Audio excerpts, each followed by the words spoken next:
Hello, world, and welcome to another episode of the Game & Watch podcast. Today, I'm your host, Finest Dabs, and this is episode 54, and I have my guest host with me. I have Celine. Hey ho. I have I have Too Tall or Justin Reed. What's going on, folks? And I have Matt here with me. I'm so glad I got final billing this time, because obviously that's the most important person, right? It is. Best for last. Best for last. That's Awesome. why we'll rotate it every week. So you guys won't feel left out otherwise. Let's see. Okay. I won't hold that against you. Appreciate it. Try not All right. And in this week's episode, we have a ton to talk about, y'all. We have lawsuits going on from several different companies. We have Twitch, we have Epic, Apple. Beyond that, we'll be talking about more about the PlayStation live stream that happened on earlier this week on Thursday. And then we'll just be talking about a whole bunch of other things: Grand Theft Auto, Bayonetta, and anything else that we want to talk about on the podcast. Let's see. Before we jump into all of it, just don't forget, you can always go to Patreon and sign up as a member and support the podcast. And then, or you can follow us on Twitter, Twitch, and all that good stuff. But anyway, let's jump into it. Let's see. First off, we have our gaming mentions. So, guys, I'm going to run down this quick list of gaming mentions, and then we can just dive into any ones that you feel, connect with you. So, first off, we have Square Enix announces Forspoken Final Fantasy Origins live stream for the Tokyo Game Show. We have Twitch sues a group of organizers that were organizing hate raids on Twitch. So it was two different people that were organizing these events. And then we have we have ultra realistic VR and how it affects the mind. Let's see. Then Sony also buys Playroom developers to bolster its PlayStation Studios. The company, I believe, the publisher is Firesprite. And then we have Grand Theft Auto being downvoted on YouTube after the live stream this last Thursday, because who doesn't want more Grand Theft Auto? But it seems like a lot of people don't at this point. The Bayonetta 3 developers say they can't announce the game or say anything about the game because Nintendo says so. So we'll talk about a little bit more about that. And the last couple announcement is Halo Infinite's multiplayer start date was released. A Matrix trailer came out, and I know the Matrix isn't a video game, but it might as well be, because we're all in the Matrix, aren't we? Let's see. No Man's Sky gets basically its own redemption story. I mean, it's been redeeming itself throughout the years, but as far as its Steam reviews, it's on the up and up, and you wouldn't know anything was ever wrong with it. And lastly, PlayStation 5 now has a queue. If you go to the PlayStation website, they now have a queuing system in order to purchase a PlayStation 5. A lot to talk about here, but who would like to kick it off? Why don't we have Celine kick it off, since this is her first episode with us? What are you talking? She was on the stream with me the other day. What are you talking about? Oh, yeah. On Thursday. It's the inaugural podcast recording for Celine. I mean, Why don't you kick us off? all right then. I would say, all I can say is, in terms of the thing with Twitch, it's about damn time. Yep. That was the first thought I had when I found out about that. And also, Yeah. I would like to. I was like, what? Why the heck is Hideki Kamiya talking about? Because I know he's very, very blunt online, so I don't doubt what he's saying. But like, what? How has Nintendo got so much control here? And it's like, this can't just be because of the cosmetics in Bayonetta 2. Very, Well, very interesting. What were Nintendo you gonna always say? likes to keep a stranglehold on stuff, I think. But Nintendo being like a big controller and a publisher, it's usually the publisher that's going to be in control of any kind of marketing budget. And that's probably part of the thing that's got them shackled down a little bit. It could be that Bayonetta 3 isn't as far along as they'd like, and maybe they're looking to, pass off some of that blame to a conglomerate that can't really take it. How? It's been what, 4 years since it's been announced? I mean, Look, we're starting to see games get released now that have been in development for like 7 or 8 years. And Bayonetta would only continue being made because there's a fan base for it, right? Yeah, definitely. Yeah, but I those think games that you see from 7, 8 years are generally Sony games or Sony Yeah, studios. Sony. You usually don't see that from like Capcom or these other studios, but it happens. Usually at that point you just see it canceled. After like 4 or 5 years Yeah. and the game hasn't come out yet. That's time is money. But that's the thing. let me go ahead and we'll dive a little bit deeper into this Bayonetta story. So in the interview with VGC, let's see, Bayonetta creator Hideki Kamiya, I'm sorry if I butchered that, said that the studio is proud of the work that they put in Bayonetta 3. However, despite previously saying that fans might see more from the game this year, uh, they remain cautious about announcing when fans might expect a reveal for the game, stressing that the decision to show it off was ultimately up to Nintendo.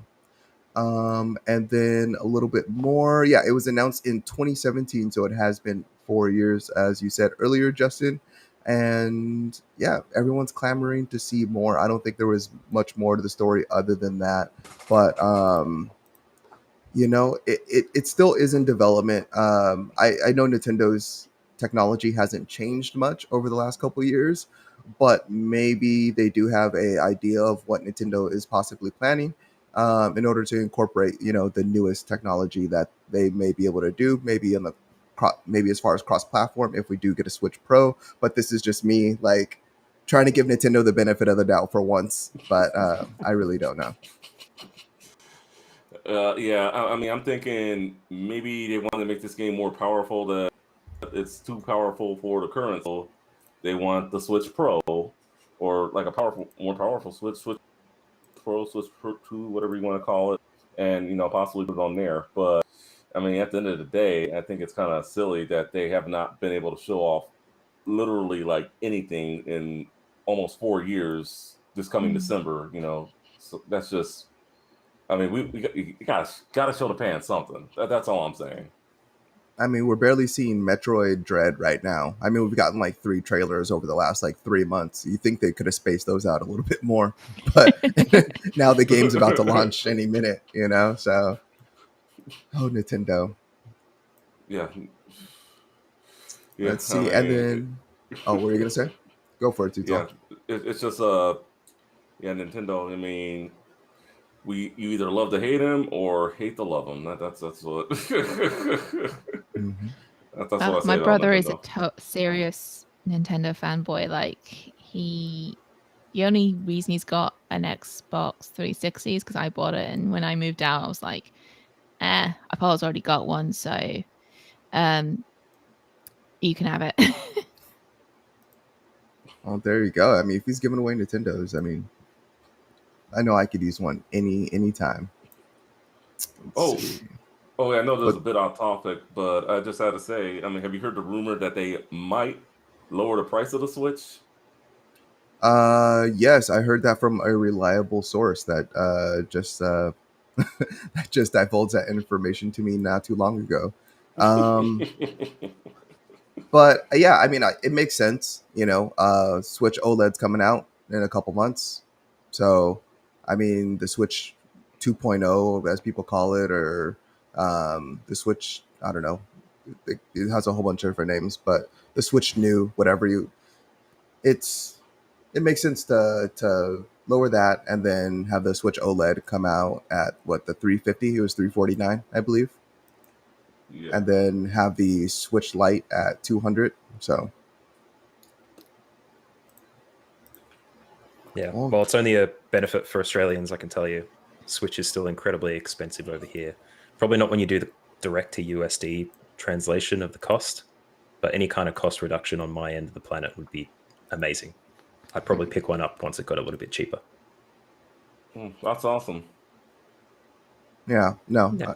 understandably, cost is a very important thing. It's so strange how, not strange, but it's just so interesting how the cost of products are so exponentially just more expensive, like in other countries. Australia, for one. I know Brazil is extremely, or the South America is extremely expensive also, you know. Look, money makes the world go round, as well as being time. It's, yeah. It's a thing. Nintendo loves it. Yeah, definitely. Well, let's see. Let's jump off Nintendo, guys. Did you all have an opportunity to see the live stream this last Thursday? I was there. Yes, I did. You were there? You what? I thought. Sorry, no, I thought you were talking about the one on Thursday. Yeah, no, I was talking about the one on Thursday. You were there? You were streaming from the event? Well, no, I was with you. Oh, you were here on the pod. Okay. Got it. Okay. Got it. Let's see. So when just in Grand Theft Auto, particularly because I found this extremely funny, as Celine mentioned earlier, she was, I don't know, did you say you were laughing about this earlier? I don't know. I might imagine that was something else. No, I said the other thing was that I just, well, no, I was cracking. I said about cracking up about the thumbnail earlier, but no, I think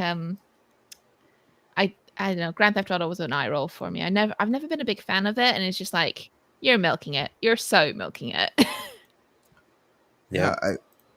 Yeah. Go. Yeah. Well. All right. This ain't gonna delay the saturation point, people. See, it's got to be the Skyrim of things, right? They're looking at Bethesda and going, they can do this every year. Why can't we? And they're probably making... Ocarina. Yeah, exactly. Well, I guess any kind of Nintendo recreation of a product is anticipated, but the Skyrim of things is just it blown to ridiculous proportions, yet still not being, the eye rolls are anticipated for it. Maybe they thought they'd lean into that a little bit with GTA 5 too. And it could be something that Rockstar can say and put on the box now. This exists across 3 console generations, which for people who've been along that entire journey, they're kind of saying, why? Give us number 6. We want the next one. Well, I mean, But, it looks like we're not getting number 6, unfortunately. I mean, they're putting this on the next generation of consoles. I mean, this was what, 2 generations ago? PS3, Xbox 360, and I bought it again on the PS4. The online was a lot better, so did that. I don't think I'll be buying it for the PS5, but I mean, I've come to the realization. I mean, we're not gonna see the next Witcher game. We're not gonna see Mario Kart 9. And we're not going to see, GTA 6. So, I mean, it's. I think you've just touched on what could be a very big conversation, especially the Witcher one. Yeah. But GTA 6 would definitely be in the works. There's been a lot of news from Rockstar over the last couple of years about their creative team changing, people who've been with Rockstar for 10 years or from inception moving on to other projects. There are things like that could be slowing down the development of GTA 6, but they'd also be in no hurry to move on to another game when they're still selling copies, making money off those shark cards in online. Like, stop buying it, people. Stop buying it. Stop buying it. That's all. Don't. If you want to see GTA 6, don't buy it for the PS5. Well, I'm a little scared because you just said like you might not buy it for the PlayStation 5. Yeah, it's still an option there. Yeah, even though it's free, isn't it a free for the PS5 for everyone that that everyone gets a PS5, it's free, right? I No, don't think you guys don't remember that so. announcement? No, Okay, No? I never heard. okay. So That's news to me. when they announced the PlayStation 5 and their like the original first games, you know, the 20 games you can play for PlayStation 5 for free, like The Last of Us and like all their big hits and everything. Mhm. Pretty sure they said GTA was going to be free for PlayStation 5 players when it launches, but I could be remembering that wrong, or something could have changed in the meantime. But To be honest, it wouldn't surprise me. The Epic no, Games Store last year had GTA 5 available for free for a week for hmm in their regular free game program. So anyone who acquired the game through the Epic Store at that point would still have it now. I think they've realized where the money gets made. It's not in the number of copies they sell. It's in the online content and the money that gets driven through that platform. So everyone's probably had their shot at it. Xbox would have had a GTA 5 free weekend. If PS5 wants to have it on the go constantly, maybe there's some kickbacks there um, from Sony PlayStation. What do they call it? SIE now? hmm Sony Interactive So, Entertainment. yeah. Yeah, that's how you. And yeah, that could be a kickback to Rockstar for building more stuff for GTA 6 and maybe an exclusive. I don't know. But yeah, freebies of GTA 5, they're not very hard to come by these days. yeah, absolutely. Especially after you sell like over 100 million units. I mean, it's just Yep. all your money's being made off the shark cards and online. So Mhm. Yeah, pretty much. Last time I played GTA 5, they gave me free money. Like I didn't have to do anything. all right. Yeah. So let's see. I don't know if there's anything else out of this that you guys want to talk about, but this is one that I just wanted to mention because it's kind of dear to my heart.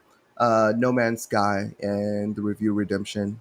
After just having such high expectations for No Man's Sky when it did come out, and them just kind of breaking all the promises that they initially announced, and having the game being so isolating when you first started your game, but now for them to, it's been 5 years for them just to release so many free DLCs, and just kind of really spin everything around. Now it's so much a social game. It is a base builder game. It is, you know, it's a arca like a it's a Pokemon Snap like style game, like where you just like take pictures of creatures. Um, there's so many just aspects of No Man's Sky. You can build fleets and just take down other fleets. Like it has changed so significantly. Like I cannot not bring this up. Um, yeah, it's just been such a monumentous achievement with Hello Games that I am ecstatic to jump back in. My plan was to jump back in today before the podcast, but life happened, like we talked about earlier, so that didn't happen. But after the podcast is done, this is where I'm headed. I'm headed back to No Man's Sky.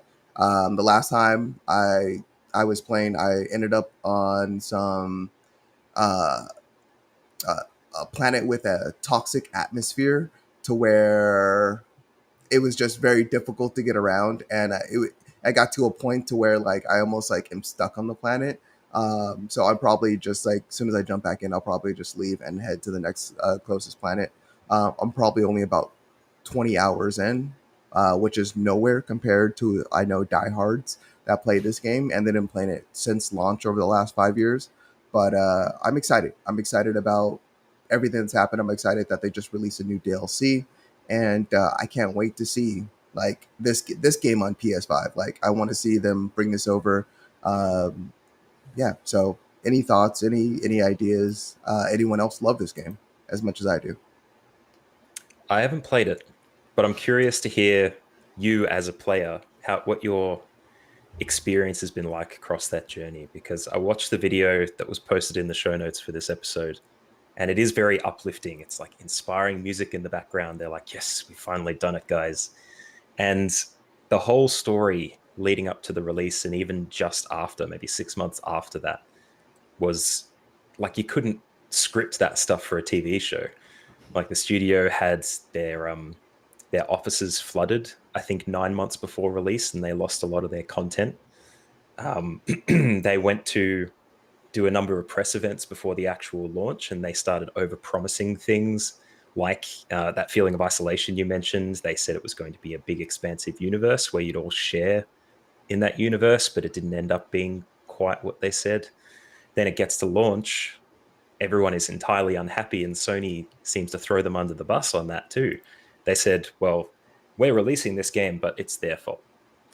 As that journey has kind of progressed over the last few years, has that been something that's made you sort of look back on the journey and think, okay, I'll just give them a bit of time to let them put this back together so it is what they intended it to be?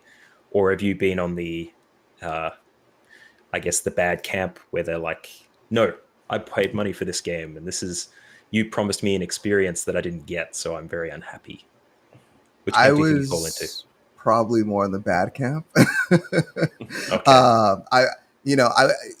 So with that said, like there was the extreme, there was just the disappointed people, and then there was the people that just were like, it is what it is, but they enjoy the game for what it is, regardless of the broken promises and things like that. And as far as the bad camp, like I consider the bad camp the people that were sending them like death threats and just Yep. the people that like take the time to like downvote their videos and like write like the most miserable reviews and things like that. Like I never went that far. For me, it was an original like day one purchase for me. I was very, very excited about the game because I was at the PlayStation Experience back when they used to have those, and No Man's Sky was a big, for the 2 years. It was like 2-3 years that PlayStation Experience happened. It was like 3 years, I believe. So I went to 2 out of those 3 years, and it was such a grandiose, like it was PlayStation's headliner for 2 of those years. So for me, it was what I was looking forward to with the PlayStation 4. I was just like, oh my gosh, this is like the space sci-fi episodic open world venture that I want. You can literally fly into the planet, right? And you can fly out of the planet, and like your sole mission in the beginning, which it isn't now so much, was to find the you find artifacts, right? And you translate languages and yes that's part of the experience. But in order to find kind of like the meaning of life, not the meaning of life, but like why the universe was made, and how the universe was made. So the center of the universe, right? Yeah, you're traveling to the center of the universe to find out this, and that's how it started. But it's grown to be so much more, and every expansion I've like hopped back in, but I've always been so far removed because so much has been added every time. It's kind of daunting. So in order to be where I want to be with this game, I would have to, devote some serious time, which has been very difficult. But in seeing what they've done, and even now, like the biggest difference is when I jump in, I come across other players. So there is like help there. There are people there. Whereas in that first moment when you jumped into the planet, 3 years ago, 4 years ago, 5 years ago, there was no one. You were there. You're in a procedurally generated planet, and you may be in the perfect planet, or you may be on a planet that was where like I'm at right now, just like completely toxic, and you have to fend for yourself or reset the game, like delete your file and reset the game, and hope you end up in a better world. But yeah, no, it's as looking at the developer story and just seeing what you've been through. Like you said, you've like read up on what they've been through and everything with the flooding and everything. Yeah, that was devastating for them, and they did have to build a lot, build back up to where they need to be in order to launch this game. And I don't know if the game was ready at that time, but it doesn't matter at this point.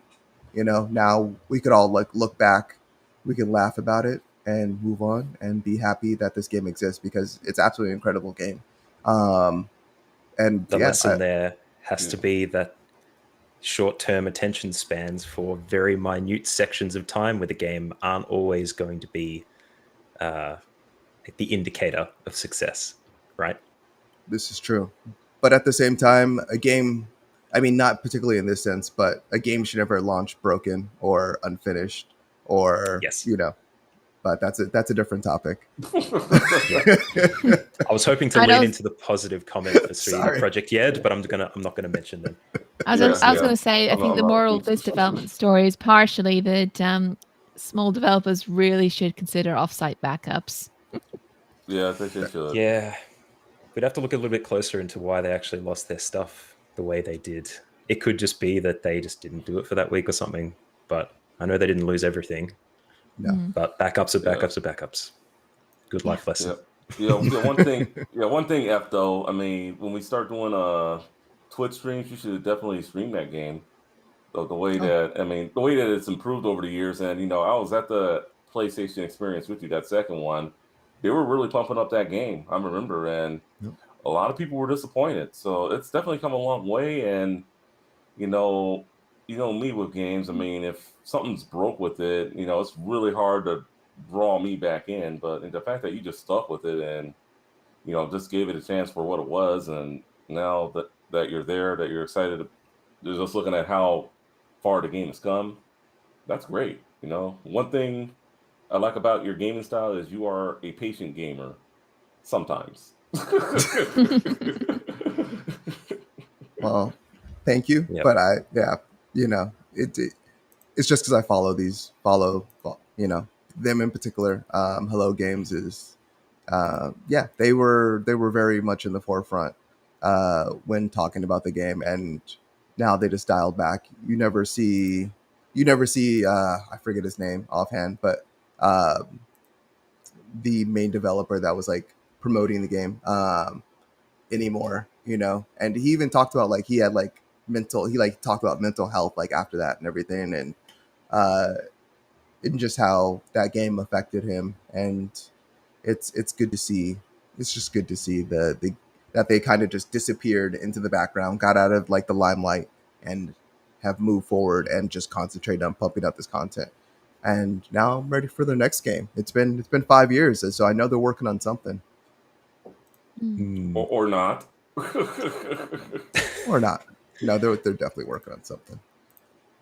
All right, guys. Let's see. Let's go ahead and move on to our main topics if all of you are ready. Yep. All Yeah, right. I am. Sweet. All right. This week we will be discussing, like I talked about a little bit earlier, the biggest announcements and best trailers from Sony's PlayStation Showcase. We also will be talking about Epic Games versus Apple and that legal dispute about the in-app purchases. And then shortly after the PlayStation Showcase, the Tokyo Game Show announced their not their full schedule, but a good portion of what their schedule looks like. So we'll be just giving some predictions on what we might see there. Let's see. Let's go ahead and go a little bit out of order, guys. Let's go ahead and talk about Epic Games versus Apple legal dispute and what this means to you all. Let's see. So just a quick little recap. So essentially, Epic sued Apple in order. Let's see. Epic sued Apple in order to have or reduce the monopoly, or basically take the monopoly that they believe that Apple had on their gaming store. Because even though Epic was able to, create a browser, or not a browser, but they created a way for people to use the browser in order to purchase their games from the Apple Store. Apple was still requiring Epic to pay them, and there was a whole bunch of other things that was going on there. But that's kind of in short what happened. But Any initial thoughts from Matt or Justin or Celine? Well, the biggest part of this to realize is that this isn't the end of a story. Even though all the news articles that are talking about this as the end of the case, it's only maybe us starting to approach the peak, the climax of the progression of this, because the monopolistic behavior of the app stores like the Apple App Store and Google Play and all those other ones, it's been a long time, and there's been more progress in the last 2 years across those in the last little while. We also can't forget that Fortnite kicked this off themselves. Like they did what they did deliberately when they made available a way for people to buy V-Bucks for cheaper. They wanted Apple to say, all right, where's my 30%? And they say no. Apple kicks them off. And then Epic goes, no, you can't do that. And then there's a lawsuit that comes about as a result of that. So a lot of the rhetoric around that is that they're doing it for the gamers. But at the end of the day, it's all about money again. Yep. Yeah, very true. Yeah. I mean, I do think that it does feel like strong arming to some extent, but at the same time, it is it's a it is a private company. It is a private marketplace, for want of a better expression. Google is a bit looser because like they don't curate anywhere near as much as Apple does. So it's very much seen by Apple as a privilege to be on their app store in the first place. So and there's nothing inherently wrong with that. If you own, going to the old school example, if you owned a mall, you get to choose who gets to rent there. It's not an obligation for Apple to put who applies to go onto the app store. So I think Epic just needs to kind of realize that they've set themselves up for a loss on that front. But at the same time, the fact that they've said, it isn't fair for applications to be restricted through their marketplace is a win for smaller developers, I would say. Yeah, definitely. And there are other. Oh, what were you going to say? No, you go ahead, Ev. Oh, I was just going to say there are other platforms, for people to purchase. It's just, unfortunately, most of those don't run on Apple. So that's the monopoly thing, isn't it? Yeah, that's the monopoly. So it's, but yeah, I was just going to go ahead and read a portion of this article in order to kind of bring more light on the outcome of that. But before I do, go ahead, and I would love to hear your point, Matt. No point particularly. Oh, okay. Just driving the crowd. It's just the monopoly thing that we have to always remember, that the reason it's a big problem with Google and Apple is that they're in control of devices and the base foundational platform for which these app stores run. And again, Google's a bit looser. Like Celine said, you can sideload apps by taking on the risk yourself. But with Apple, they don't have any other app stores that they're permitting on that platform. So, slowly chipping away at that to enable outside of the store purchases for companies that would prefer to, with Apple not taking a cut. That's a good thing. Absolutely. Let's see. And then, J-Man, before you jump in, let's see. I'm just going to go ahead and read this real quick. So this is a quick snippet from the article. Let's see. But anyway, so Apple will no longer prevent app developers from going around Apple services for in-app purchases. In effect, Apple will not claim a transaction fee from any purchases using services outside of their ecosystem. Developers will be free to include links to outside payment vendors of their choosing when the injunction goes into effect in 90 days. The date will be December 9th, though it could change if there's another conflicting legal order comes about. And I'm going to read the second part too. Judge Yvonne Gonzalez Rogers ruled against Epic on all other counts of the trial.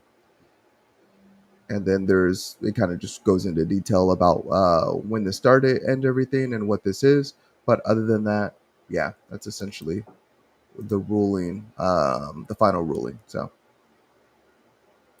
Yeah, It'll be interesting the impact of this for other developers. Mm. The way that people will exploit this window after the 90 days, and that injunction goes into effect. Yeah, I think they do need to make it more clear for when if you are ordering something through an app or through the service. I know an example happened with me the other day where I don't know if you guys watch wrestling, but AEW all extreme all elite wrestling. I wanted to watch their pay per view, and I thought I could order it through the app, and I did, but I was not able to watch it on my TV. And why? Because I paid to watch it on my phone, which is like ridiculous. So it's like I had to pay for it again to the direct people Bleacher Report to make sure I could watch it on my TV. So people just need to just make sure that just if are you paying Apple or Google, or are you paying the actual developers of the app? So this is something that people just need to be very wary of, in my opinion. I was well, able you're to their get my favorite money. customer. You're their uh, favorite customer, man, because you paid everyone on that one. no. I got my money back from Google. Okay. So Okay. yeah, I got my That's good. refund. Yeah, so but yeah, Measure just be twice, careful, cut folks. once. Yeah, for sure. I learned my lesson. All right. And then let's go ahead and jump into our next topic. Let's see. So there was this PlayStation conference, guys. And Oh, there yeah, there was a was. couple games there that were announced. There was um, a couple surprises. There yeah, it was great. We actually streamed it live, and you can watch that on Facebook Live for Our View Gaming. You could also watch that on YouTube, and I think that's it. So, but anyway, let's jump into this. There was so much fun, so much great announcements. Justin, please tell me what'd you love from Oh, this conference? Because since you weren't with us, oh man. Where do I start? Um, all right, I'll start with the heavy hitter first. I mean, I have a couple others, but Spider-Man 2. I mean, that blew me away. That they're continuing through the Spider-Verse, and we saw Venom.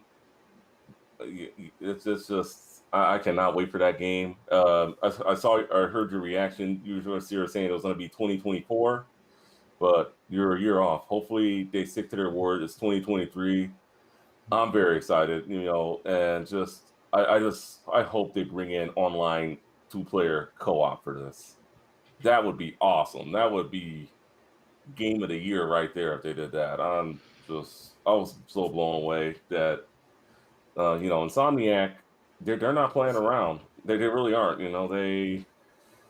They're coming with some heavy hitters, Spider Man and Wolverine. I mean, even though we just got that little trailer, I mean, I'm pretty sure if what they do with the Spider Man games are totally awesome, they'll do the same thing with Wolverine as well. Well, Insomniac as a studio has been pretty good, but I think that first Spider-Man really kicked down the door for them, didn't it? Oh Oh hell yeah. yeah. That's just yeah, I cannot wait until pre-orders go up for this game. I'm paying in full right then and there. yeah, Yeah. Yep. for about the one thing that you should mention about co-op, there was one particular scene. So it was, of course, it was a CGI. It was, it was all CGI trailer and everything. But there was one scene where Spider-Man and then Miles, they webbed up the one bad guy or whatever, and then they picked him up together and they slammed him at the same time. Yeah, That and was so awesome. so it was like, does that mean it's co-op? Does that mean or does that mean there's going to be like time-based events where you can bring in the other character at the same time? Does that mean the character is going to be AI and is just going to be traveling with you and assisting you like in certain parts of the game? Um, there was a lot there, and then even leading into that, there was the voice, very much so, and this has been speculated by a lot of people already. but the voice like that was narrating that entire thing sounded like Craven, the Craven the Hunter. I'm sorry, what was that? Oh yeah, Craven the Hunter. Yeah, that's And Spider-Man then villain. as you approach the alley, like Craven just stops talking, and then you hear like this like more sinister voice, and then in the alley in the pitch black, you just see that like flash of Venom's face. So I mean, I want to I want to be in the symbiote suit. Like that's what I want. With Venom the movie coming out, Venom, I wanted Miles to actually be in the suit versus actual Spider-Man. I want that to actually be a conflict, and I can see that mental struggle. I feel like Insomniac could do that so well, and just displaying like all Spider-Man has like the most issues out of any superhero like in the world. So I mean, What the kind of real life issues are we talking about there? I mean, not issues, I would say, but he Life struggles. biting him. Yeah, exactly. Yeah. Life always seems to bite him in the rear, no matter how much good he does. So yeah, it's just I can really see an Insomniac taking advantage of that and just really displaying that like full frontal, almost like a Hellblade type of mental struggle. And I really would love them to like just dive deep into that on top of getting the suit and kicking Kraven the Hunter's butt and Punisher and Green Goblin and all these other characters. Sandman. Let's bring them all. Just bring all the classic characters. Yeah. I'm so glad you said Sandman, because when I look at this game and what it promises, I want to see the Tobey Maguire Spider-Man 3 movie as a game. Oh, So that's where Venom first emerged in the movie world.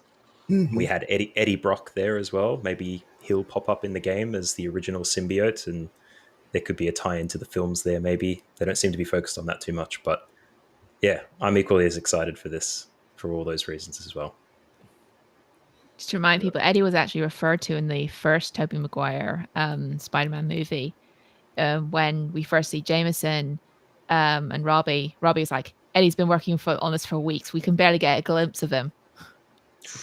Yeah, oh yeah. that's a good way to set up for your future films, isn't it? Get a Absolutely. tie-in, makes it easy. And it makes it exceptionally easy when you create a multiverse. Like every movie is going to have some type of multiversal like aspect, dimensions, portals, anything to make sure like all your continuity makes sense in some regard. Justifies a reset and a reboot. Yeah, exactly. Yeah, pretty I'm very much. interested to unpack the idea of Hellblade Senua's Sacrifice gameplay style in the head of someone who might be possessed by a symbiote. I think that I've never thought of that before. That's really interesting, because Hellblade was a great game for that, exploring mental illness and, well, not illness necessarily, but like an internal psychopathy with a character who was actually blind and had to listen for everything in their environment.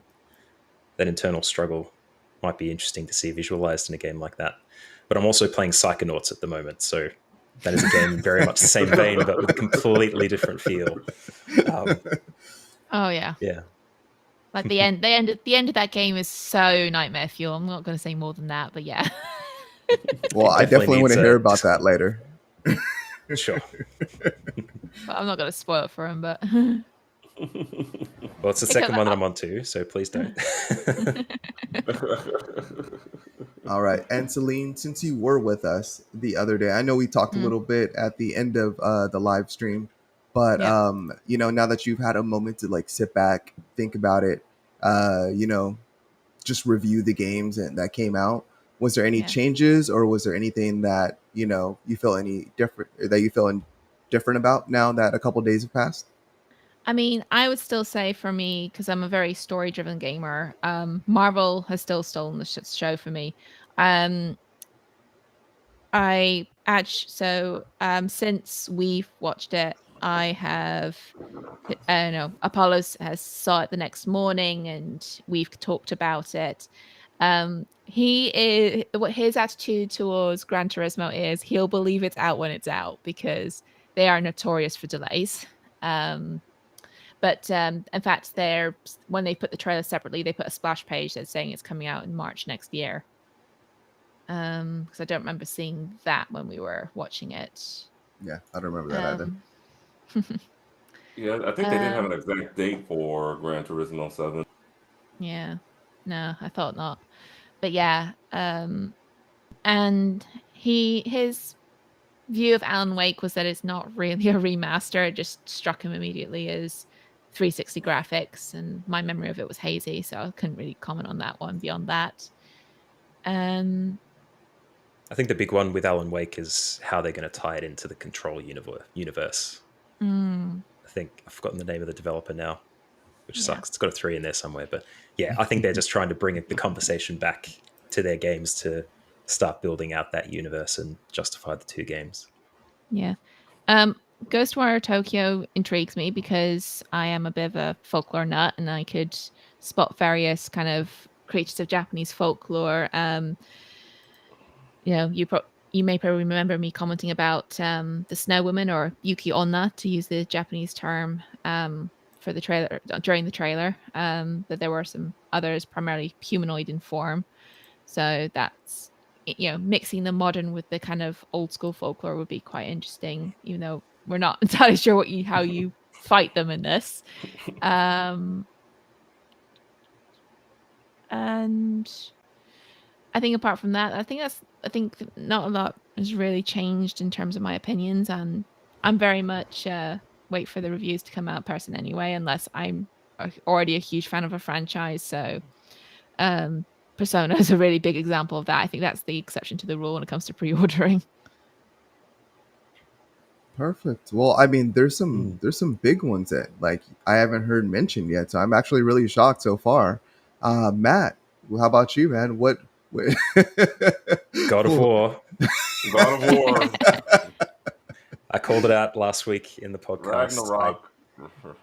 Got to tell you, look, I'm a big fan. Kratos beard right here, fully inspired. For sure. But that game, I've played that game 3 or 4 times over the last couple of years. The story always intrigues me. The way that the gameplay has been put together is excellent. The character development, particularly if you played the previous God of War games, where it's a tale of vengeance and just ridiculous violence, sometimes gratuitous sexuality. The God of War released a little while ago was a refreshing take on that character, and it looks like they're still going to keep doing the same. I'm not sure how far they're going to go with the gameplay, though.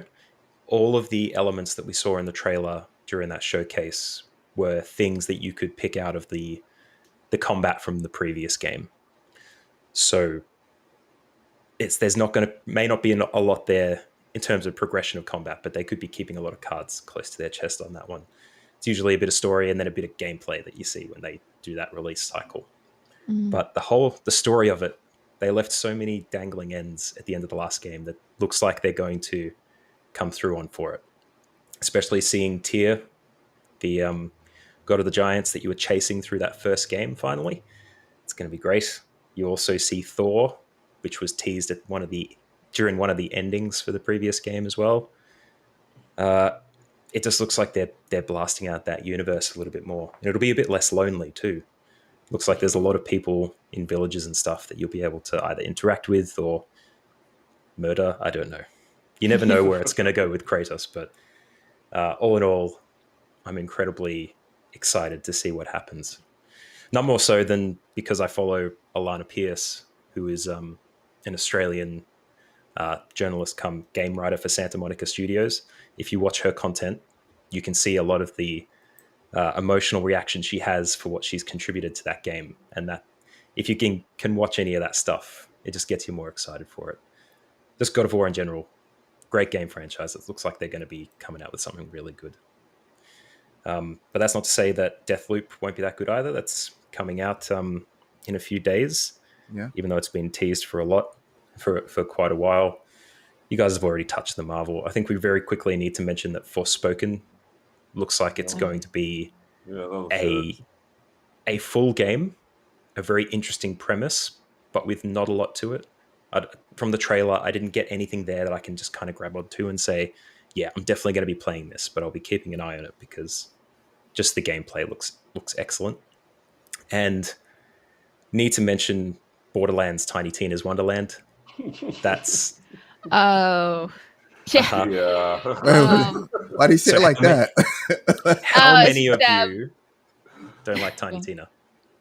It's not that. I mean, I've never been big on shooters anyway. I think I just get fed up with them. But the thing that made me think that is, so my brother-in-law is a big D&D fan, and he also likes Borderlands. And then he and my husband's childhood friend is a big fan of Baby Metal, whose song was in the background of the trailer. And I didn't realize that at the time. I mean, I knew about the D&D thing, and I knew that he had tried Borderlands and gotten fed up with it. But the way he expressed it is, it looks like it was focus tested for those two. Yep, definitely. But I think the general feeling after the DLC that came out for Borderlands 2, it doesn't surprise me that they blew that out into an entire game, because I think that was some people's most favorite part of Borderlands 2. For the reasons you're saying there, Celine, like not being a fan of shooters, I think Borderlands is the shooter for non-shootery people. Also, they call it the Schluter now, I think. A shooter looter.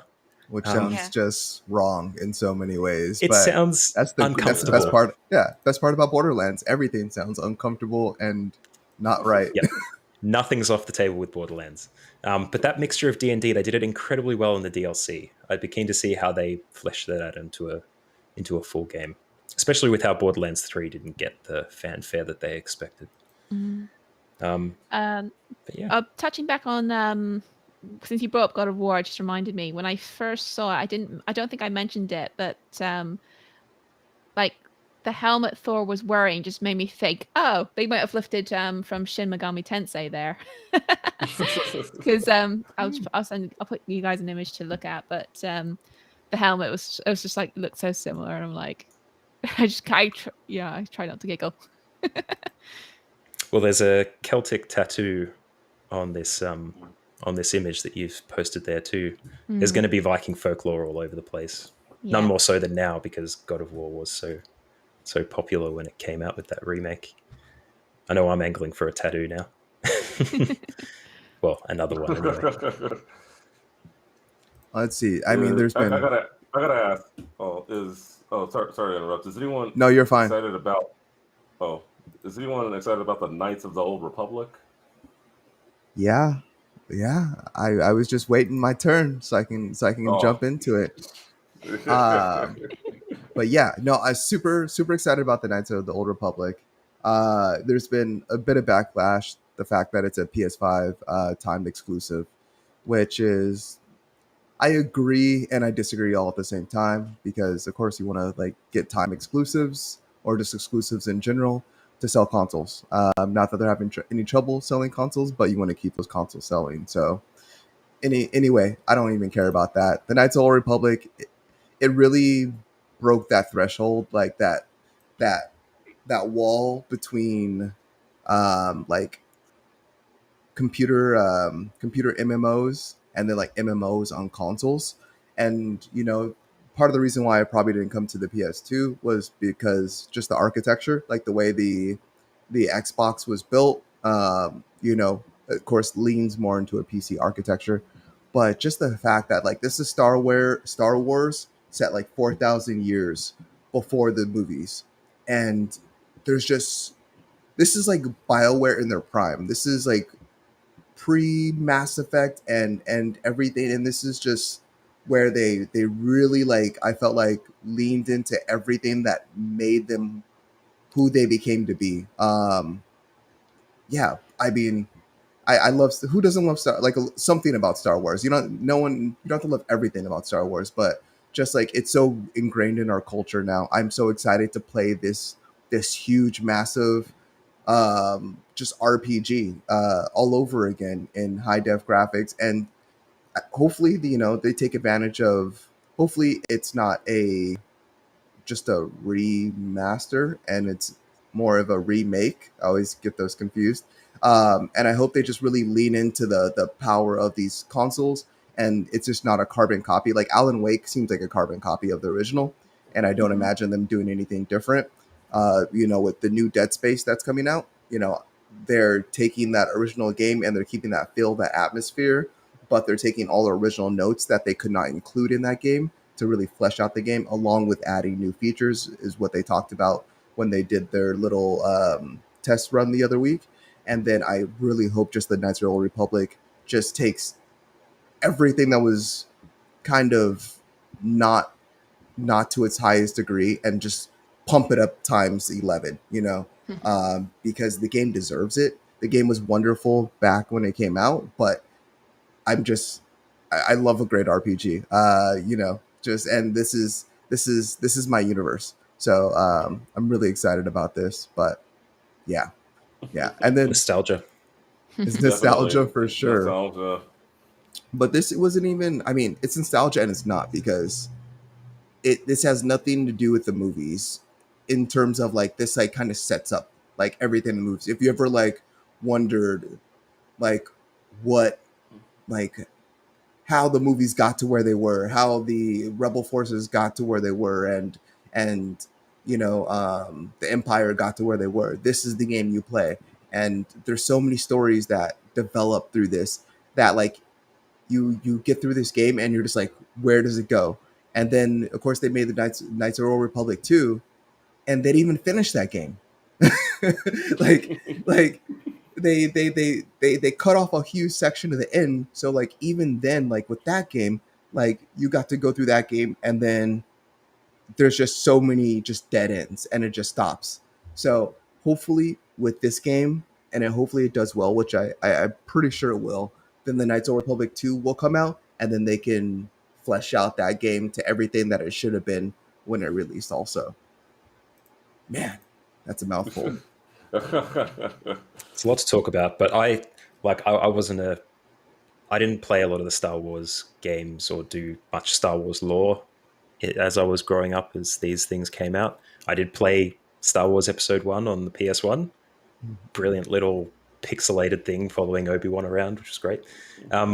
But I always heard of KOTOR, and I was like, okay, this thing that came out ages ago that had something loosely to do with Star Wars, KOTOR this, KOTOR that, having no idea that it was Knights of the Old Republic. And when that joined for me, it made sense how impactful it is to the rest of the universe. Something that I would like to know, though, obviously LucasArts had a strong stake in a lot of Star Wars game development for a long time.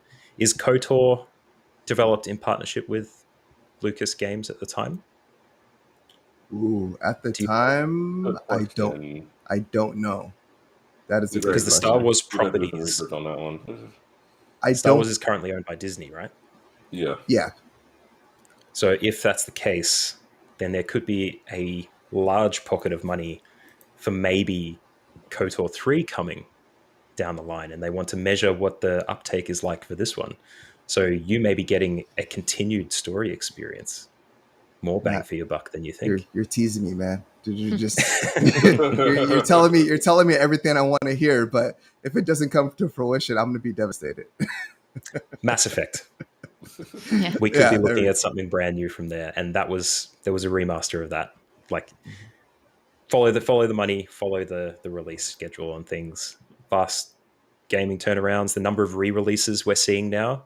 Perhaps a lot of studios with a lot of old assets that they just want to leverage to see what the bigger markets are. Dead Space being one you've already mentioned. I'd say if it's not on the thing, if it's not on the cards, then they're definitely thinking about it. Absolutely. I completely agree. And then I can't believe no one said anything about Wolverine yet. Even though it was just a CGI trailer, just the fact that we're getting a Wolverine game. Like, this is happening. Wolverine being one of the more popular, Marvel characters. The X-Men movies really focused in on him.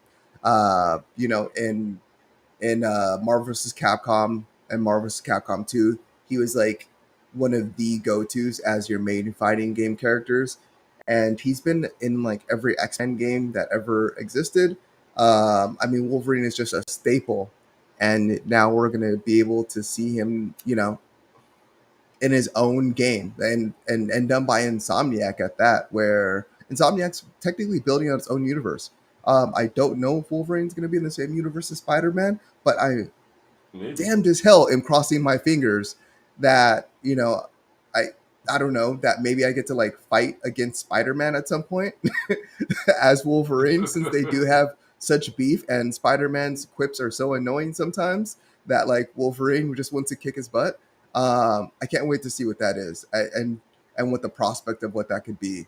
Uh, yeah, Wolverine. Gosh, Well, with Wolverine, I mean, if Insomniac is making a Wolverine game, maybe they'll make a full blown X-Men game. Who knows? I mean, I think that'd be really something to come down by if Insomniac were to do that. But I mean, with Wolverine, though, I mean, I think there's a lot of possibilities there with Wolverine. I mean, like you said, it was just a quick trailer, but the fact that it is Wolverine, I wasn't a big, as you know, Finance. I was not a big fan of the X Men growing up, but he was one of the characters I liked on the show. So, well, he was the most popular. But I mean, Well, he yeah, had a whole movie cycle dedicated to yeah, him, didn't he? yeah. So, I mean, you can't think of any better X Men to revolve a game around other than Wolverine. At least starting with. But yeah, so I'm excited about this next X-Men Wolverine game. So I mean, let's see what Insomniac does, because they're knocking it out of the park with Spider-Man right now. So I mean, yeah, they can I only want to go up. see. I want to see Insomniac do a Deadpool game. Deadpool has had a number of games, and there is a complex relationship there between Wolverine and Deadpool, or Hugh Jackman and Ryan Reynolds, however you want to look at it. But yeah, I think they're probably looking at something like that, I could especially definitely with see that. yeah. Like none more so than Spider-Man 2 with Venom coming out, Mhm. like that inexplicable connection between the two, even though they're kind of tangentially related. Deadpool having a gaming base already in pre-developed games. It's also loosely a Sony property, kind of, not really attached to Marvel, and it makes great strides in the more recent films to illustrate that quite explicitly. um, but it is a lot of Sony Marvel properties that are still in control of Sony Entertainment, so we could be seeing a lot of leveraging there Until from the Disney buys it. studios. Well, we'll have to see, won't we? Yeah. Maybe Sony is bolstering their arm to make the purchase a little bit more tantalizing. But I would like to opt for the non-cynical option there and to say that we're going to get some good games. Like you said, Wolverine looks like an exciting one. But who do you think is going to do the voice acting for it? Do you want to see Hugh Jackman do it? Yeah, I would. I don't know. I've never heard Hugh Jackman do like VO for like a game or a cartoon or anything like that. Not that I know of, at least. I'd say, has he done any Wolverine for any of the cartoons or anything that you guys know of? No. Not that I know I of. think he's only done the films. But if you Okay. ask anyone about Wolverine, they're probably going to know about film Wolverine more so than any of the other properties, unless they grew up with the cartoons back in the day. Been saying that like it's a very loose connection. And I mean, we had Logan that really tied off that movie storyline. It could be Hugh doesn't want to do anymore, but it could be interesting. There's a lot of VO possibilities there, unless we just see Troy Baker jump in for that again. Troy Baker does everything.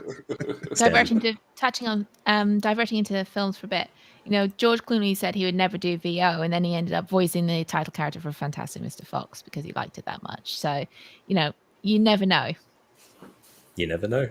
You never know. I mean, anything is possible. Definitely. I mean, yeah, I don't need Hugh Jackman to play the part. I just need the part to be done well. I mean, for me in particular, just if someone can just dial it in and be Wolverine. Like I don't know the original VO actor for the cartoon, from back in the 90s, but for me that was Wolverine. Yeah, that I could pull it up right now, but it's not that big of a deal. But for me, like that was Wolverine's voice. Like when I used to read the comics, I used to read it in that voice. So if I can get that feeling just with whoever jumps in that part, I'll be happy. Let's see. And then Matt, I'm sorry, I'm still kind of going down my list. I'm just going down very slowly. You were talking about God of War and how many times you played through it. So I still haven't finished God of War. I apologize. No spoilers, guys. We don't want to ruin it. No spoilers. I do remember Atreus being kind of an ass towards the middle and end of God of War after he found out some things about himself. So, and then he still seemed to kind of be a jerk in this trailer. He still seems to kind of like not. It seems like he still feels entitled.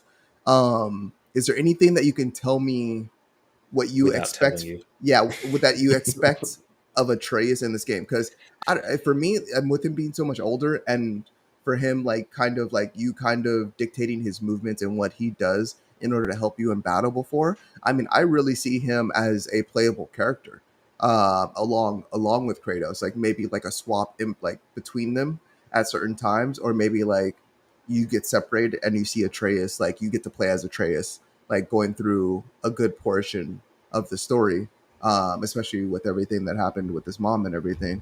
Do you?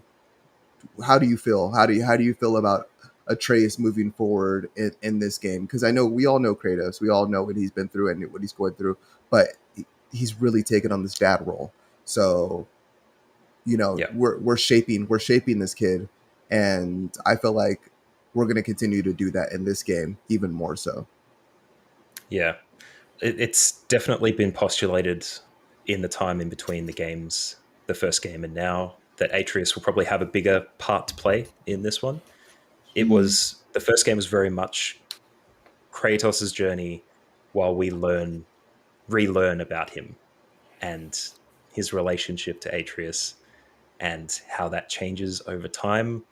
There's a lot of like stepdad vibes there as well, connection with your immediate family where those connections might have previously been broken somehow. I think that's a part of the emotional journey in that first game that's really important. And the fact that that relationship hasn't resolved for that first game for you yet tells me at least how far you are through it and how much you have to go. I'd say you've got like maybe 20-30% of the game left, depending on how much you want to explore.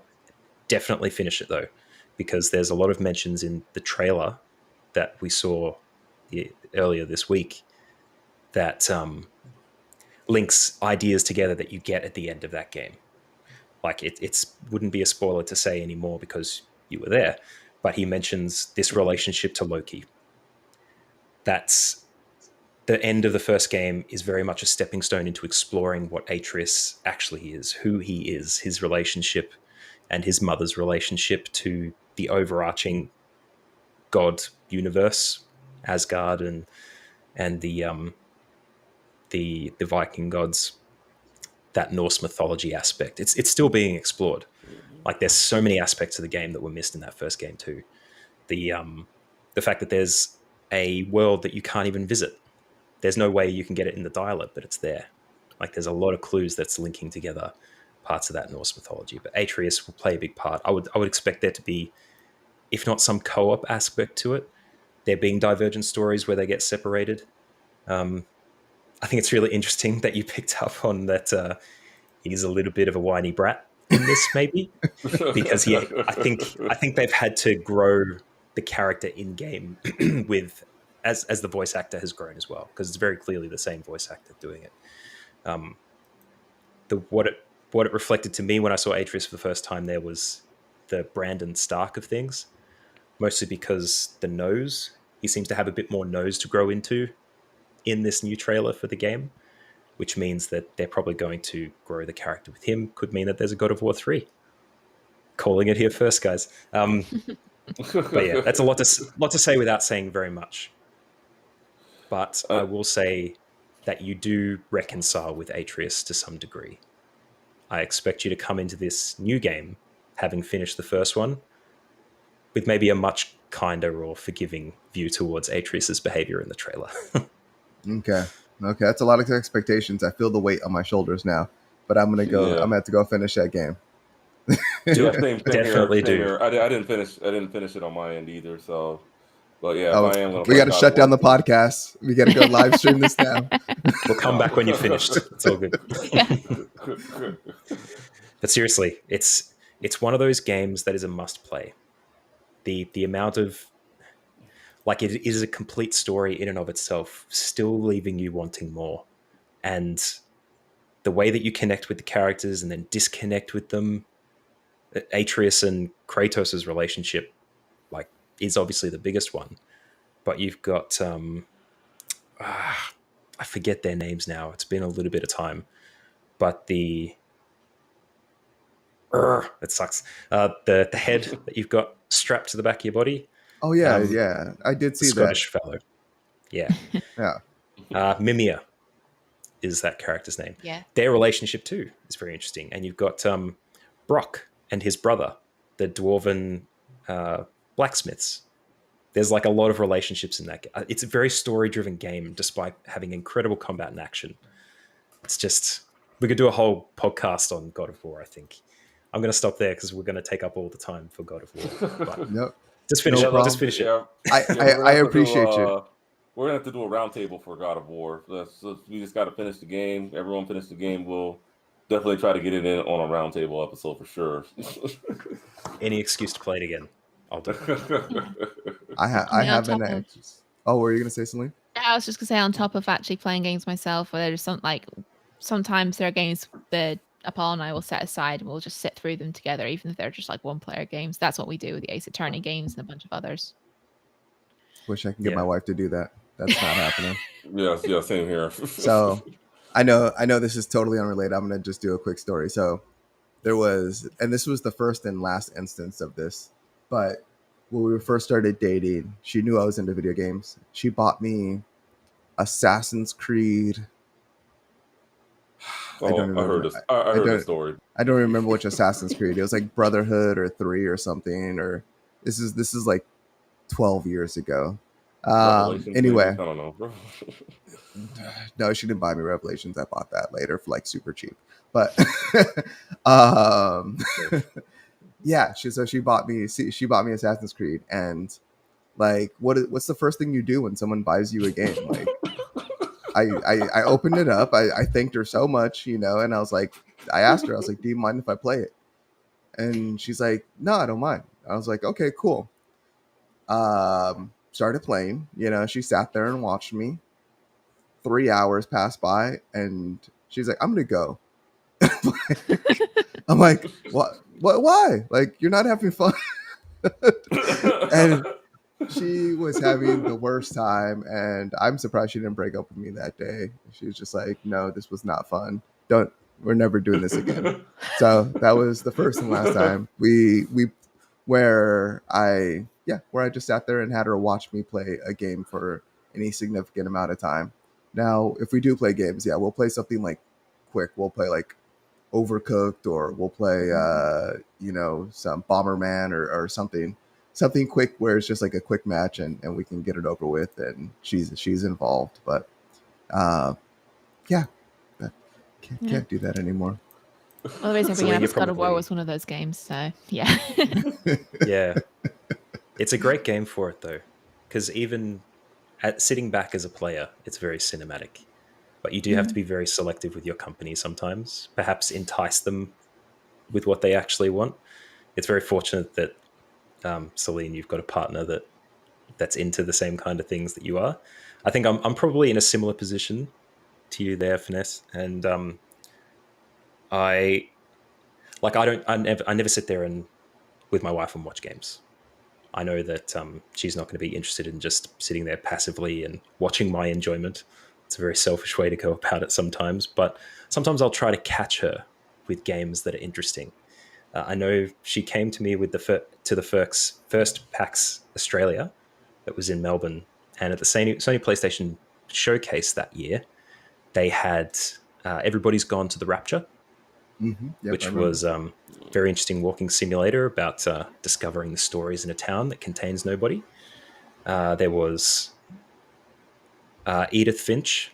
Can't remember the full name of that one, but that was a very curious game too. It was very story driven, about picking up different items to find out the story, but you experience every story element too. That interested her as well. And I said, should I buy these games for you when they come out and we can watch them and play them together? And she's like, sure. And unfortunately, we never got to them. My most recent success with my wife has been Power Washing Simulator, which is What? much more. I know, right? It's much more of a catharsis than the actual game itself. Like it's tapping into her inner need for, and mine as well. Like that's the only reason I recommended it. Really, that kind of feeling you get for power washing things with a power washing thing. It's just watching that dirt wash away. The logic, the organization. I used to do that as a job. I mean, it is kind of cathartic. Yeah, so I understand that, but Yep. that's just an interesting one. That Yeah, it'll surprise you. You have to be selective though. Like I wouldn't make her sit through God of War. Really, I know that the violence might be a little bit too much, but yeah, you're not alone. I guess I'm trying to say. Oh that. no, I definitely know that. Let's see. All right, so before what's up, Too Tall? Are you did you have another point?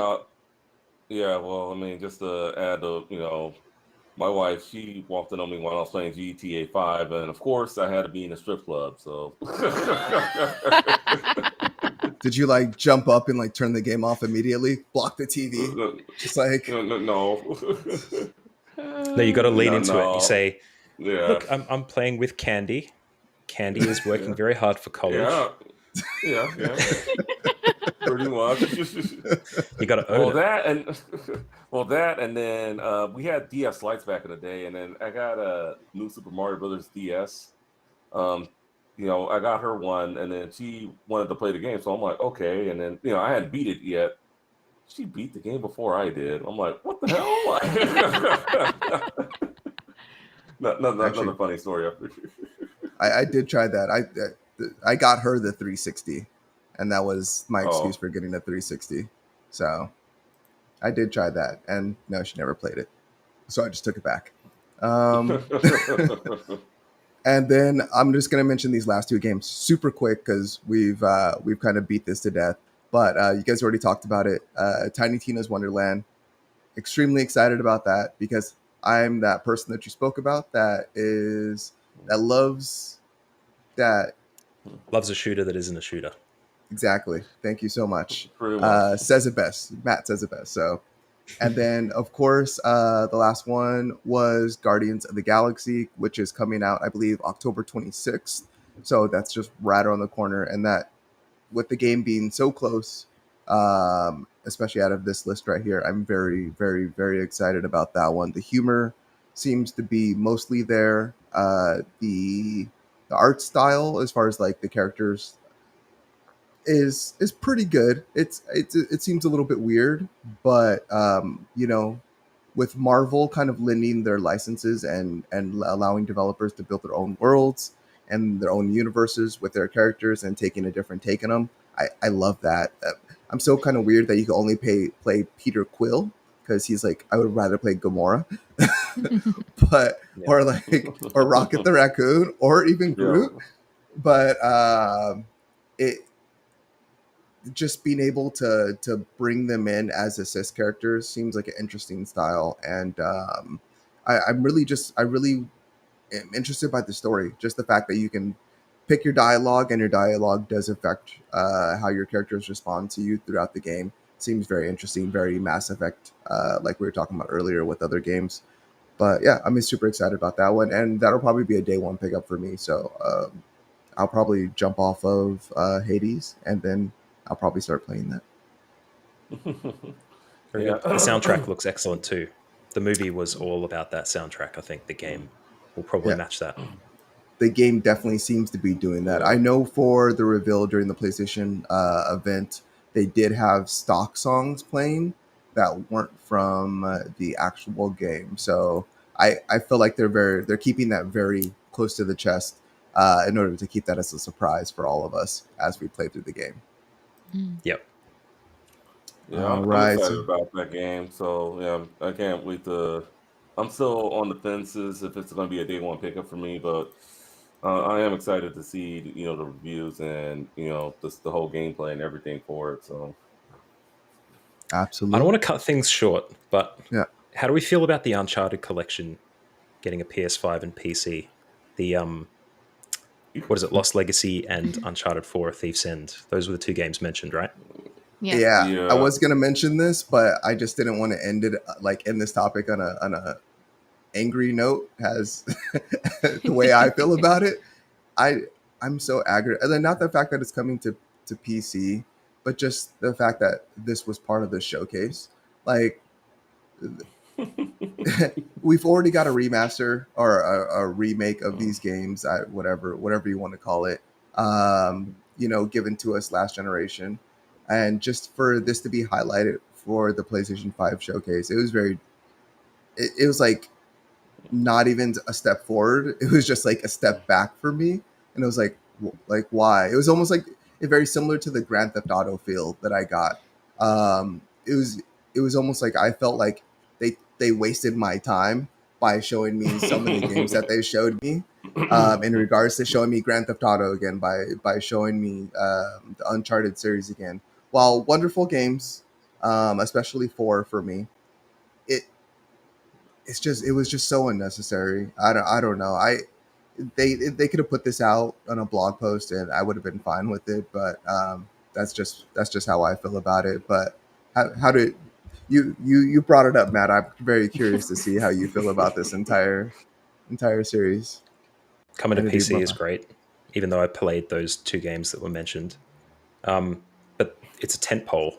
I think it would be remiss of them not to do something like this for a new console in its new cycle at the very beginning, particularly when there's people who haven't picked up the console yet. Like looking at this list, just because you mentioned that you got Gran Turismo, and I mean, I don't think the Spider-Man games would be a tentpole just yet. I mean, Borderlands isn't, Rainbow Six isn't, Deathloop is a Bethesda. It's cross-console. That's probably the last Bethesda game we'll see on PlayStation, maybe. Who knows? I think if they didn't mention Uncharted, it would have been something else that we've seen before. It's just, that's always been a collection on Sony, and probably the big announcement there is that it's coming to PC. That's probably the biggest part. Can't you already play Uncharted 4 on the PlayStation collection that they give if you're PlayStation Plus subscriber? Yeah, so it was like kind of like okay, like for really? for PlayStation 5, yeah. And then that's what like this showcase was supposed to be like dedicated for. But I understand it coming to PC, and it seems like PlayStation, they did so well with Horizon Zero Dawn on PC. And then there was another game that they recently brought to PC. Does anyone remember offhand what that was before Horizon?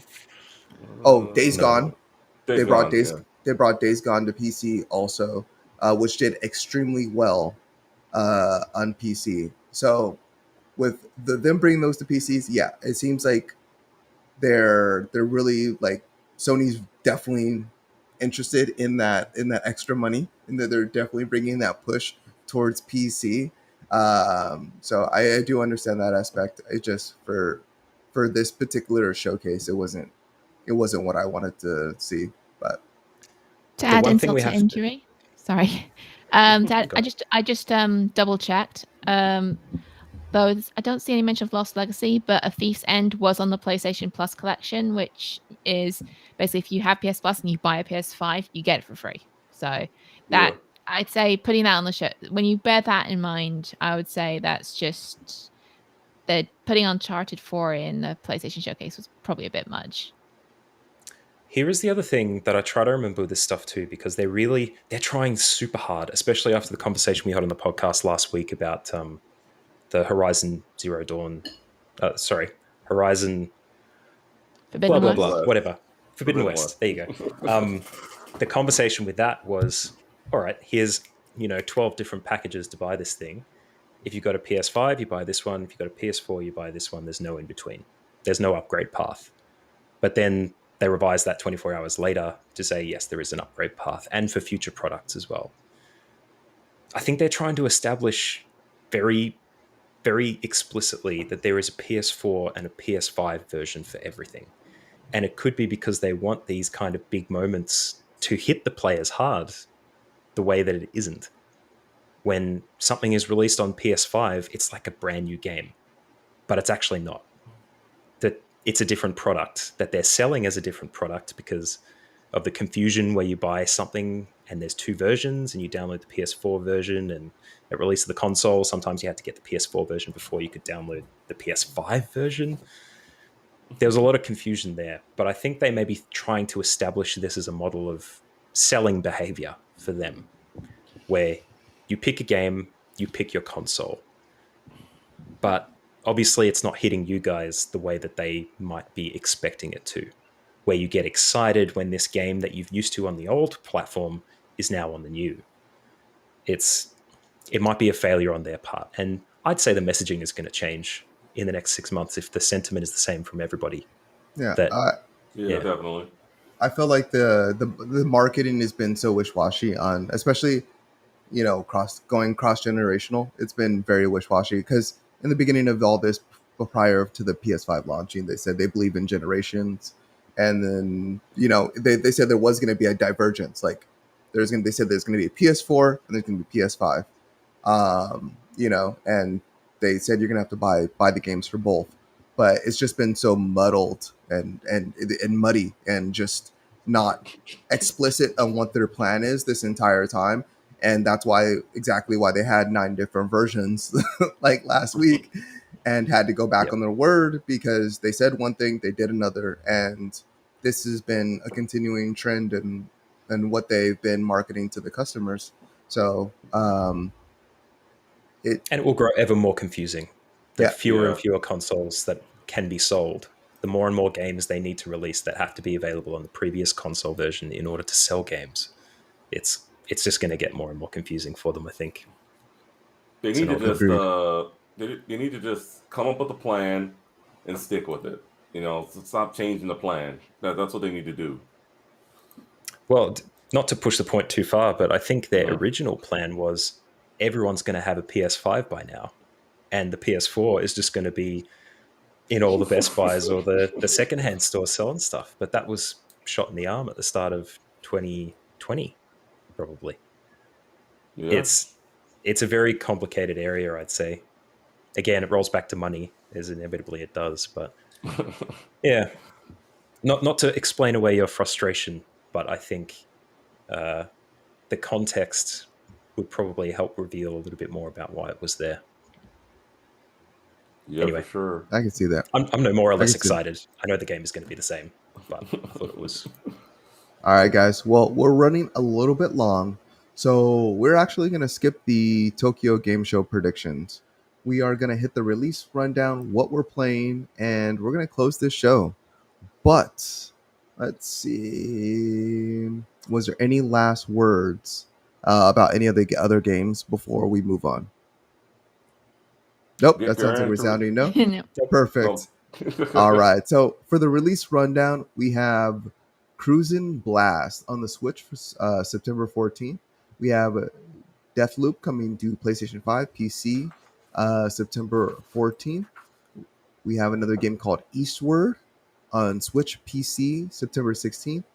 Skatebird, yes, I'm so excited, which was delayed, but now is coming out to Switch and PC, September 16th.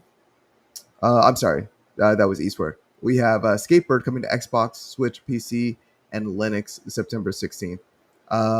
Origami, PlayStation 5, Xbox Series X and S, PlayStation 4, Xbox One, PC, September 17th. Ni no Kuni 2, Revenant Kingdom coming to Switch, September 17th. Toem on PlayStation 5 coming to Switch, PC, September 17th. Kena Bridge of Spirits coming to PlayStation 5, PlayStation 4, and PC, September 21st. Sheltered coming to PC, September 21st. World War Z Aftermath coming to PlayStation 5, Xbox Series X and S, PlayStation 4, and Xbox One and PC, September 21st. Celine, I know you're going to buy all these games, okay? We all don't have it like you, but what games or do any of these games stand out for you at all? So I just picked up the stealth bundle from Humble. So I'm going to play the first Aragami before picking up the second one if I like the first. Of course, I briefly touched on it when we were popped up on the before the live stream on Thursday, but on Friday, one thing that wasn't mentioned here, I don't know if you guys mentioned it next week. Tales of Arise came out on Friday, so Yeah, I think I mentioned it last week. I got word yesterday that it's had more players on Steam than the rest of the Tales of released there combined, so that's a good sign. But yeah, once I finish the game I'm working on, I'll probably look into picking that one up. Nice. But yeah, so those are the ones that kind of stick out to me. So do you have an opinion on Ni no Kuni, Celine? So I've only played the first one, and I do find the collectathon was a bit dragging on a bit on that one. I have Revenant Kingdom on the PlayStation, so I will look at playing that one at some point. But yeah, and from what I've seen, it does look pretty good. If you liked the first one, you probably will like the style will probably feel at home, but you don't have to play the first one to play the second. I think technically speaking, the first one was kind of completing the storyline of a series that was region locked to Japan. So yeah, so that 2 is a whole new arc from what I've seen. Interesting. Sorry, I've always been curious whether I should dive in or not. I'll give the first one a look. I'll I say if you like that kind of like the collective like Pokemon style collectathons, there is that element to it, which you might like, but if you get fed up with it after a while, then you can do. Like I've tried completing Apollo's finished Wrath of the White Witch, but I have not because I'll just get like I won't have the right familiars because there's so much chance involved, and it's just like ugh. Fair enough. Sorry, F. No, keep it going. And Matt, what? No, Jay, man, you gotta wait, man. You gotta wait your turn. Matt, what games do out of this list, if any, do you feel like you'd love to play or that you are gonna play? Deathloop I will play eventually. I don't think I'll pick it up when it first comes out though. Aragami 2, I bounced off the first one. I'm looking to jump back into it again for my other podcast, Plug, Restart Games, if you want to check that out. But Kena Bridge of Spirits, that one looks like it's like a Pixar style, like cute combat game. I don't know, a little bit of an RPG. That's been teased for a while and has been delayed for quite a bit. So I might have a look at picking that up depending on the price. But otherwise, not much stands out for me there. I mean, that was like 3 games, but okay. 3 out of like 10. Yeah, that's true. That's true. All right. Yeah. And Justin, you were eager to jump in, sir. So it is all yours. What games are you excited about here? Well, here, I mean, I hate to say it, but Cruis'n Blast. I'm actually surprised Nintendo's bringing the Cruis'n series back. I mean, we've seen the arcade. Now, hey, it's coming to the Switch. Apparently, you can race as a car or race as a Triceratops. It's pretty interesting. You can race as a dinosaur? Yeah, I don't know if you got to see the trailer, man. It's kind of check out the trailer if you have some time. I'll send it to you tomorrow, and you'll be like, "What the hell?" You can race as a hovercraft. You can race as all sorts of things in this game. But okay, yeah, Cruis'n Blast. I mean, depending upon the price, I'll definitely want to check it out. Maybe not day one, but later on down the line if we see a price cut for it. But yeah, we'll see. All right. Well, and for me, let's see. I would have to say Skatebird. That, as you probably already knew from my reaction earlier. A little bit excited there. I mean, you could be a parakeet doing kickflips off a half pipe. I mean, who doesn't want that? Who doesn't want to be a pigeon doing like I don't just like a 720 like I'd rather be a hawk. I don't know. I don't know the spectrum of birds, the spectrum of birds that they have on this game. But so far, the game looks just like the most lighthearted, fun skating game ever. But it seems like you can be diehard in this game, and and kick some butt as many different types of birds. So yeah, it just, I don't know. I don't know why I like skating games. I never could skate. Maybe that's why. I've never I've never had the ability in life. So I just want to be a bird and do it. You know. There's an experience that people have grown up with through the Tony Hawk games where like I was never a skater.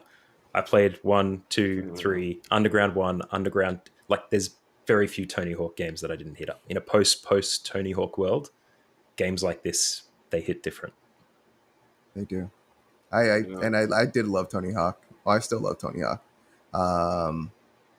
But yeah, and then I think the only other game on here that I would love to play would be Kena Bridge of Spirits. Like you were saying earlier, Matt. Just yeah, it seems cute, fun, but like it definitely has. It seems like technical. Like I was watching gameplay of this game a month or two back, and just the ability to use little Pikmin type of characters in order to like boost your battle style. Using your staff as a actual like bow and arrow and shooting like energy type of arrows.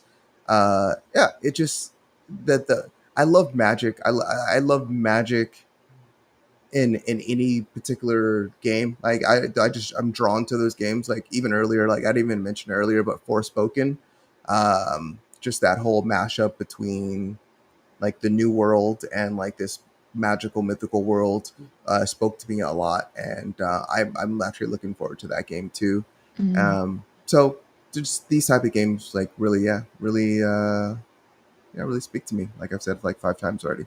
But anyway, to finish out the podcast, I would love to know what each of you are playing. And Too Tall, before you jump in again, what have you been playing, sir, and why? And stop, and just stop immediately. You know what I'm gonna say? I'm gonna hold it up. Sonic Colors, and this is why, because I got a keychain. So you didn't get the game for the game; you got it for the keychain. Well, no, I'm playing the game. It's I got